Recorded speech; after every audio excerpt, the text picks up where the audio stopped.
ಅಣ್ಣ 2.5 ವರ್ಷ ಮುಗೀತು, ಇವ್ರು ಕುರ್ಚಿ ಬಿಡೋ ಲಕ್ಷಣ ಕಾಣ್ತಾ ಇಲ್ಲ. ನಾನೇ ಹೋಗಿ CM ಕುರ್ಚಿನ ಎತ್ಕೊಂಬತ್ತೀನಿ, ನೀನ್ ರೆಡಿ ಆಗಿರು. ಹೂ ಕಣೋ, ಆಯ್ತು. ನಮ್ದು ಸಿದ್ದರಾಮಯ್ಯ ಸಾಬ್ ಕುರ್ಚಿಗೆ ಕಣ್ಣಾಕ್ತೀರಿ, ನಮ್ದಕ್ಕೆ ಸುಮ್ಮನೆ ಬಿಡಲ್ಲ. ಚಕ್ಕ ನಬುಲ್ಕ ಹಮೆ ಮಾಲೂಮ್ ಹೇ. ಇವಾಗ ನಮ್ದು ಸಾಹೇಬ್ರದ್ದು ಕುರ್ಚಿ ಅದು ಹಿಂಗೆ ಕಿತ್ಕೋತೀರ ನೋಡ್ತೀನಿ. ರಾಹುಲ್ ಸಾಬ್ ಬಂದರೂ ಕುರ್ಚಿ ಬಿಡಲ್ಲ.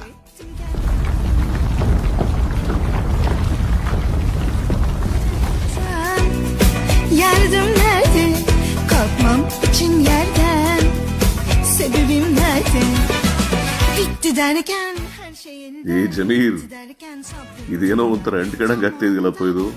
ಹಾ, ಏನು ಸಾಬ್, ಅದು CM ಕುರ್ಚಿ ಅಲ್ವಾ, ನಿಮ್ದಕ್ಕೆ ಬಿಟ್ಟು ಇರಕ್ಕಾಗ್ತಾ ಇಲ್ಲ ಅನ್ಸುತ್ತೆ.